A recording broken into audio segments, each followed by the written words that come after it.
প্রিয় দর্শক, কেমন আছেন? আশা করছি ভালো আছেন। একটা ফেসবুক পোস্ট নিয়ে আপনাদের সাথে কথা বলবো। একজন দায়িত্বশীল মানুষ কিভাবে কি কথা বলতে পারেন সেটা নিয়ে কথা বলবো। সেই দায়িত্বশীল মানুষটিকে, তিনি হচ্ছেন আমাদের মাননীয় প্রধান উপদেষ্টা, ডাক, টেলিযোগাযোগ ও তথ্য প্রযুক্তি মন্ত্রণালয়ের দায়িত্বপ্রাপ্ত বিশেষ সহকারী। তার নাম হচ্ছে ফয়েজ তৈয়ব। তিনি, কেউ বলছে পালিয়েছেন, তাকে যখন খোঁজাখুঁজি করা হচ্ছে, তিনি বলছেন যে আমি এখন বিদেশে আছি, অর্থাৎ চলে গেছেন তিনি। এখন কাউকে না বলে যাওয়া, দেশবাসীকে না বলে যাওয়া, একজন গুরুত্বপূর্ণ মানুষ না বলে চলে যাওয়া মানে পালিয়ে যাওয়া। এটা সবাই সন্দেহ করছেন। একটা সরকার শপথ গ্রহণ করবে, নতুন সরকার, সেই শপথ গ্রহণ অনুষ্ঠানে তিনি থাকবেন না। তার এত দুর্বলতা কিসের? কিসের এত তাড়া? কেন তিনি আগে চলে যাবেন? কেন তিনি না বলে চলে যাবেন? এটা নিয়ে সন্দেহ দেখা দিয়েছে। যাই হোক, সন্দেহ দেখা দেওয়ার পর এখন তিনি পত্রিকা হেডলাইন হয়েছে, ইত্তেফাক থেকে আমি পড়ছি, যে কথা বলছেন ফয়েজ আহমদ তৈয়বের ফেসবুক পোস্ট, এটা নিয়ে কথা বলবো। মুখ খুললে অনেকের আন্ডারওয়্যার খসে পড়ার চান্স আছে, হিসাব করে পাঙ্গা লড়তে আইসেন। একজন উপদেষ্টা, প্রধান উপদেষ্টার বিশেষ সহকারী, তার মুখের ভাষা দেখেছেন?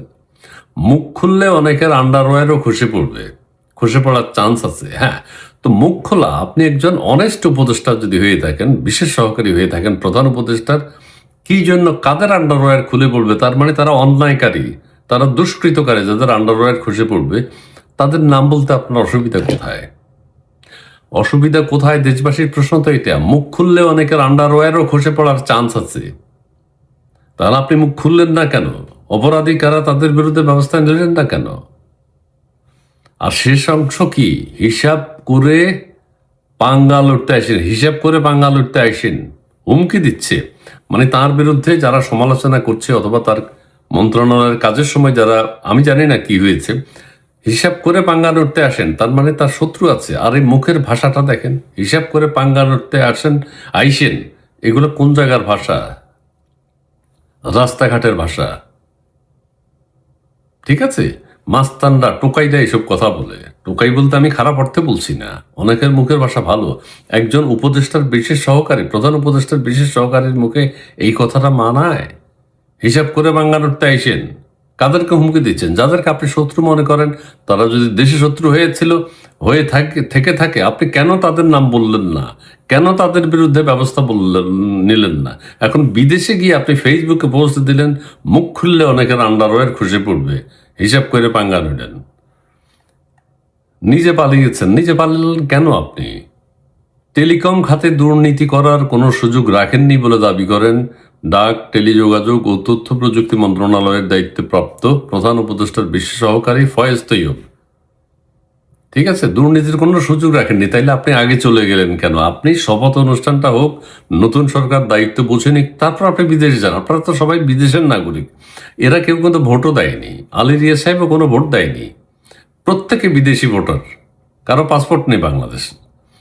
আচ্ছা, তিনি জানান, লাইসেন্স না দেয়ায় রাজনৈতিক দলের অনেক মানুষ তার উপর নাখোশ হয়েছেন। আরে, লাইসেন্স না দেয়ায় রাজনৈতিক দলের অনেক মানুষ তার উপর নাখোশ হয়েছেন।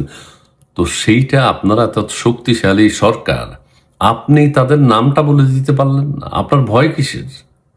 সব আইন শৃঙ্খলা বাহিনী সবই তো আপনাদের, মব বাহিনীও আপনাদের। আপনি মব বাহিনীকে ঠিকানা দিয়ে দেন, হাসনাত আবদুল্লাহকে ঠিকানা দেন, জমুকে ধরে নিয়ে আসো। নাসিরুদ্দিন পাটোয়ারিকে ঠিকানা দিয়ে দেন, জমুক অপরাধীকে ধরে নিয়ে আসো। এখানে আপনার ব্যর্থতা আছে। তারপরে দর্শক আরো কি বলছে শুনেন।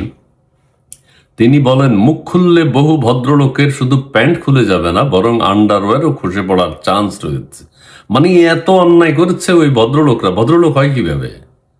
ওই অন্যায়কারীরা ভদ্রলোক হয় কিভাবে?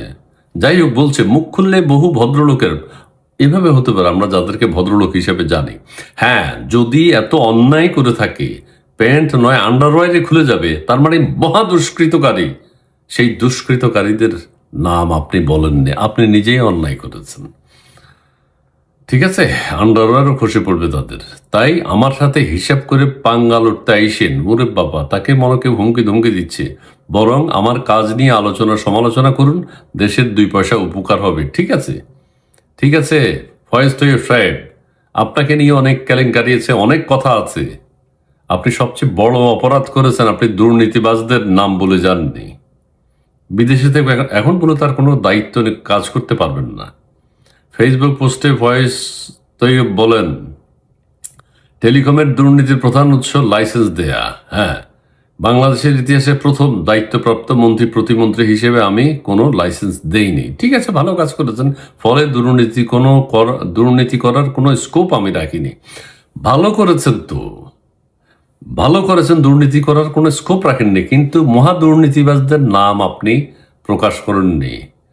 নিশ্চয় দাল মে কুচ কালা হয়, এটা বলতে হয়। ঠিক আছে, অনেক কথা বলেছেন প্রিয় দর্শক, আমি আর সেদিকে যেতে চাই না, অনেক কিছু বলছেন তিনি। কিন্তু একটা কথা চিন্তা করেন, এই ভদ্রলোকের মুখ থেকে এই রকম কথা বের হয় কিভাবে? মুখ খুললে অনেকের আন্ডারওয়্যারও খসে পড়ার চান্স আছে, হিসাব করে পাঙ্গা লড়তে আইসেন। তার মানে এই টেলিকম সেক্টরে অনেক দুর্নীতিবাজ আছে, যাদেরকে আমরা সুশীল বা ভদ্রলোক হিসাবে জানি। তাদেরকে ফয়েজ তৈয়ব সাহেব চিনে গেছেন, তারা মহা দুর্নীতিবাজ। কিন্তু ফয়েজ তৈয়ব সাহেব তাদেরকে আইডেন্টিফাই করেননি, তাদের মুখোশ দেশবাসীর কাছে উন্মুক্ত করেননি। এটা ফয়েজ তৈয়বের অন্যায়।